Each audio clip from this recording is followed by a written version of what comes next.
Okay, so today we are going to do the chapter on human resource, and we are going to look at human resource from the point of view of high school and IGCSE IGCSE course because this is what some people had suggested. So I'm making a few videos on this.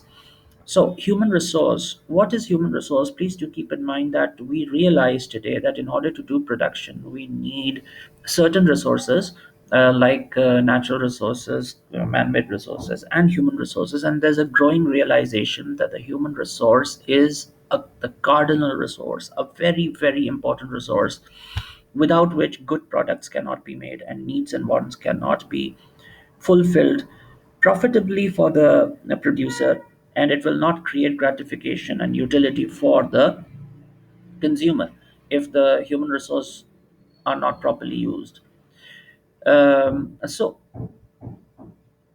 keeping the importance of this in mind, most companies now have departments that are there to manage human resources. These departments are called human resource departments, and the managers are called human resource managers.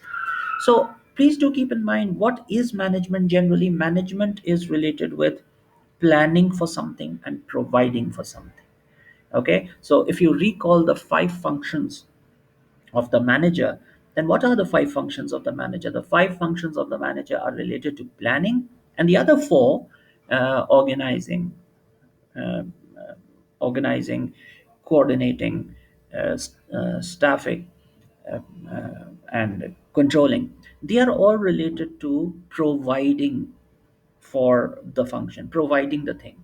Like you plan for human resource, the other things, organizing, staffing, uh, coordinating, and controlling, they provide for the needs of the human resource in the organization. So that is what management is, and that is what human resource management is: planning human resource, providing the right or the right human resource for the right job.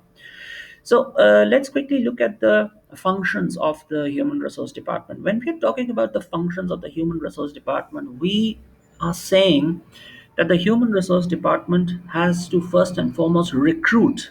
Okay, so the first function is recruit. What do you mean by recruit? Recruitment is not, so some students get confused that recruitment is hiring. No, recruitment is not hiring. Recruitment is attracting the right person. So that is the most important word here: attract. You attract the right people towards the job. You tell them that this is what the job is, and this is the benefit of the job. You do something to attract the worker, and once the worker is attracted, then you select the worker. Okay, so that is related to the overall. We are talking about the overall function. Another function is, once the person is selected and he's working for you, then you set wages and salaries for him. You manage his relations with the management. Okay, there might be a conflict between the objectives of the management and the worker. Manage those conflicts. Every conflict does not have to end in uh, one person eliminating the other. No, there can be compromises, and there can be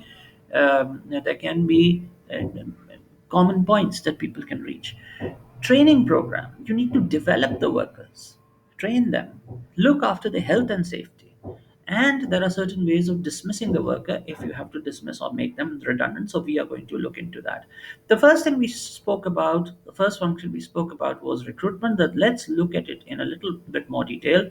Recruitment is required whenever a vacancy arises, and it starts with something called job analysis. Okay, what is job analysis? Job analysis is basically a study of the job.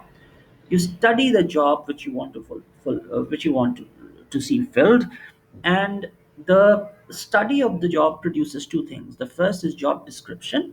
The job description means that you write down the features of the job. What exactly does the job entail?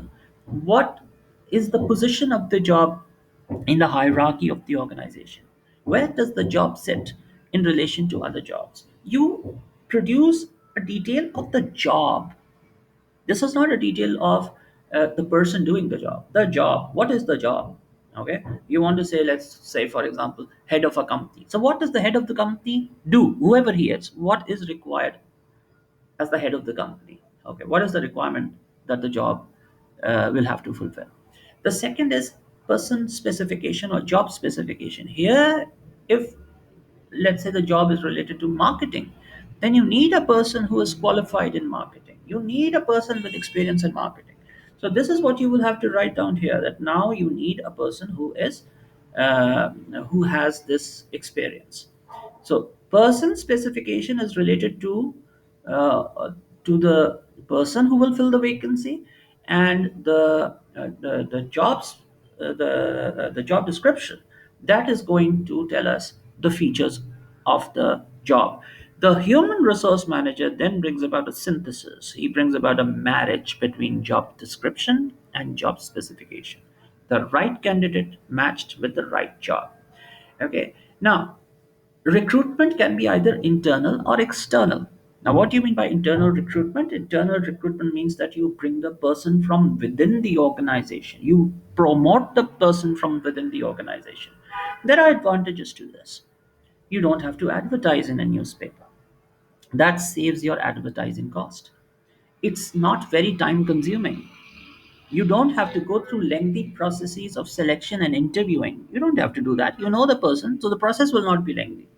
You um, uh, uh, the person who's coming, he also knows the organization, so you do not have to invest time in orienting him and training him about the procedures or the culture of the organization. But there are disadvantages to this also, which will be the evaluation of this. The disadvantage will be that the person does not know the organization, um, uh, uh, uh, know the organization very well, and he will need to be oriented with the organization in the beginning. The other thing is that when you use this method, you are looking at a smaller pool of applicants. You do not have a very diverse pool of talent to choose from. The third thing is that when you promote people from within the organization, it does tend to create resentment among people who are not promoted. And that's a human factor, and these human factors are already there. And they're always very strong. So, so these are the things that you'll have to keep in mind. Um, you also have to give, once you hire the person, then you also have to give the person a contract of employment. Giving the contract of employment is the responsibility of the human resource department. It is also a legal requirement. Now, what is a contract of employment? It's a written letter in which responsibility of the employer and the responsibility of the worker towards the firm is written down, and they have to be mutually acceptable. Okay, what does it mean? They have to be mutually acceptable. You'll have to sign, both have to affix their signatures there, and then the job can officially start. Now please do keep in mind that when you advertise, you have to often you have to write the job description and job specification in your advertisement. This is for external recruitment. You write down that this is what we require, this is what the job entails, and this is what the worker will have to do. Please do keep in mind that it has to be um, um, there is a budget for advertising. Advertising is expensive. Whichever time you take, whichever medium you take, advertising doesn't come in cheap. So before you start advertising, you need to make a proper advertising budget, a proper estimate of advertising, and see how much you can devote to advertising for the human resource department. Once you put an advert, the person sends you a resume. What is a resume? Resume. The word resume literally means a summary. Okay, it literally means a summary. So the person is going to send you a summary of his experiences, and the resume looks something like this. Let me just show you. It will contain information about the candidate: his name, his address, his telephone number, date of birth, nationality, qualification, position and responsibility, and his interests. Usually it is accompanied by a covering letter, also called an application letter. Okay, the job of the interview, the third thing is, once you've screened and you have selected the person for the interview, you'll have to you'll what are you looking for? You are looking for the human being that is coming in. You need to know his values. You you have his documents. With his applications, he has attached his experience letter, he's attached his educational documents. Now you want to know, in the interview, you want to know the person who's coming, the human being who's coming. What are his qualities? What are his abilities? What are his values? Will he fit in with the organization? These are the questions that you have to answer.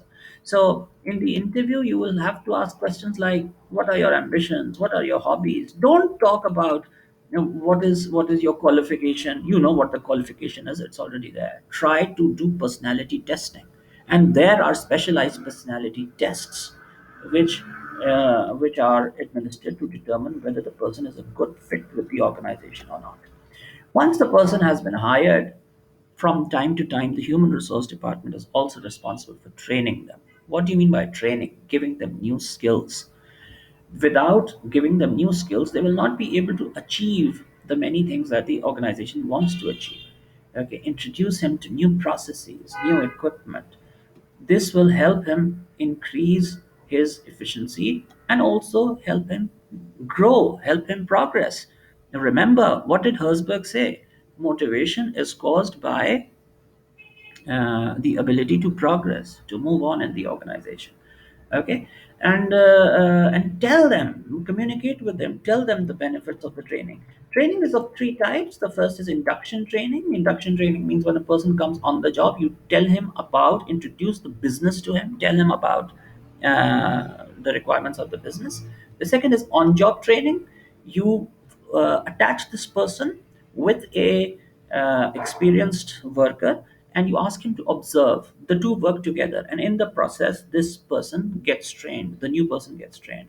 And then there's off job training. This is the most exciting form of training, in which the person is sent to a training school or a hotel, and he goes there and he learns new skills. But please do keep in mind, the workforce planning is the beginning of the human resource process. Okay, unless and until you plan properly, find out what skills people currently have, what skills you require in the future, how many people you currently have, how many people you will require in the future. Can the people be retrained, or will the people have to be hired again? All this is related to the recruitment planning process. Finally, the last function that you have to perform is dismiss or make redundant. If a worker is constant, please do keep in mind, dismissal is the last resort. You throw out a person only as a last resort. If you constantly are telling the person to do the job but he's not doing the job, then you have the option to fire him. There, don't confuse dismissal with redundancy. Redundancy is a situation in which you no longer need an employee because his job is no longer required. So that's no fault of his, but his job is no longer needed. So then there is no option but to request him to leave the organization. Okay.